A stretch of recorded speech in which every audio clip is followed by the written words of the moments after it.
At 46, Craig Melvin finally tells the truth about Savannah Guthrie, and what he revealed about her relationship with Nancy will change how you see this entire disappearance. I'm going to be very direct. I never thought Craig Melvin would be the one to say it out loud. Not in this way. Not now. Not when every camera in America is already pointed at Savannah Guthrie and the empty house in the Catalina foothills. But yesterday, Sunday, February 8th, 2026, something shifted. Craig didn't go on the Today Show and drop a bombshell. He didn't do a sit-down interview with another network. He didn't post a long thread on X or Instagram. He spoke to a very small circle, for people total, all people who have worked beside him and Savannah for years. Phones were placed in another room. No recording devices, just a conversation that started at 2:17 p.m. Eastern and lasted almost 2 hours. One of the 4 people who were there reached out to me last night at 11:42 p.m. and said, "You need to hear what Craig said." Because it's not gossip. It's not speculation. It's the missing piece that explains why Savannah is handling this nightmare the way she is. I listened to the detailed recounting of that conversation for nearly an hour, and when it was over, I understood why Craig, who is usually the calm, smiling, quick-with-a-joke co-host, finally felt he had no choice but to speak. What he revealed is not about Savannah's on-air persona. It's not about ratings or contracts or who gets which anchor chair. It's about the invisible rope that has tied Savannah to her mother Nancy for 46 years. And it is that same rope, according to Craig, that is both keeping Savannah upright right now and slowly strangling her from the inside as the days without Nancy stretch into a second week. Here's what Craig Melvin said as it was told to me. Craig started quietly. "I've sat next to Savannah every weekday morning for years. I've seen her laugh through exhaustion, cry through breaking news, smile through personal pain that would break most people, but I have never seen her look the way she looks right now." He wasn't talking about tears or red eyes. He was talking about something more subtle and more devastating. She's moving through this like she's still auditioning for her mother's approval. Like even in this moment, when her mom has been taken from her own home, when there's blood on the porch, when there are ransom notes with Bitcoin demands, she still believes she has to prove she's strong enough, smart enough, quick enough to fix it.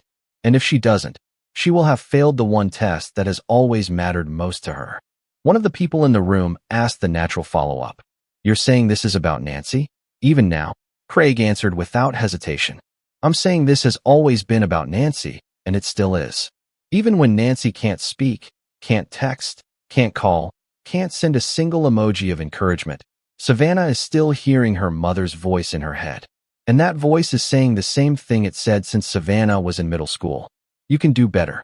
You have to do better. You don't get to fall apart." He gave a specific memory that none of the 4 people had ever heard before.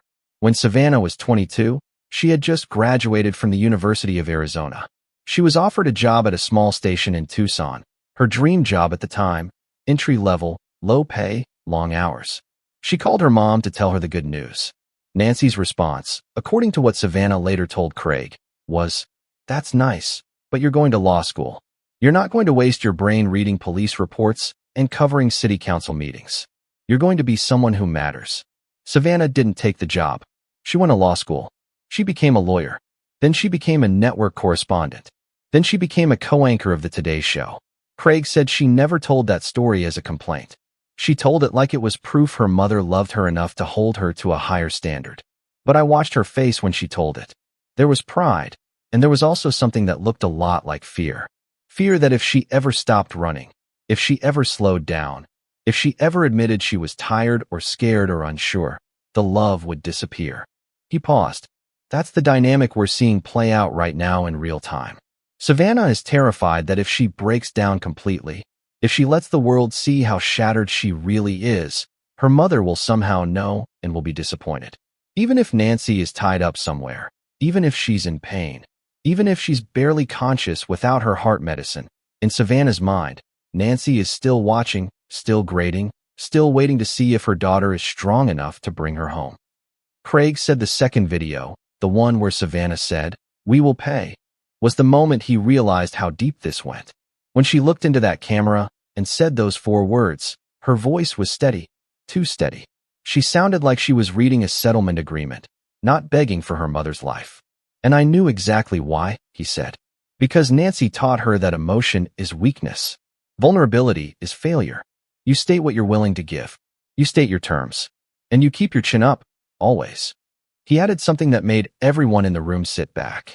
I think part of Savannah believes that if she cries too hard, if she screams, if she collapses, Nancy will look at her from wherever she is right now and think, I raised her better than this.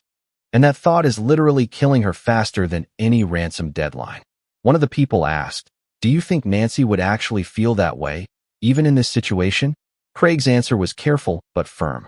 I think Nancy loves Savannah more than anything on earth. But love and expectation were fused together so tightly in that house that Savannah never learned how to separate them. So yes, I think even now, maybe especially now, Savannah is afraid of disappointing the one person whose disappointment would destroy her. He told another story, this one from a few years ago. After Savannah's second child was born, she took a short maternity leave. When she came back, she was exhausted physically, emotionally, hormonally. One morning on set, she looked like she hadn't slept in days. Craig asked her quietly if she was okay. She smiled the famous Savannah smile and said, I'm fine. Mom called yesterday. She told me I looked strong on air last week. That's all I needed. Craig said she wasn't fine. She was drowning. But because Nancy had said she looked strong, she could keep going. That's the economy they've lived in for 46 years. Approval is oxygen. Criticism, even silent, even imagined, is suffocation. And then he brought it back to the disappearance. Right now, Savannah is trying to earn oxygen from a woman who can't give it. She's trying to prove to Nancy that she's still the good, capable, unbreakable daughter she was raised to be. She's trying to close the case, pay the ransom, find the person, fix the problem, all while maintaining perfect posture because that's what Nancy would expect. And if she can't do it, if Nancy dies, or if she's never found, or if this drags on for months, Savannah will not just grieve. She will believe she failed the final exam her mother ever gave her.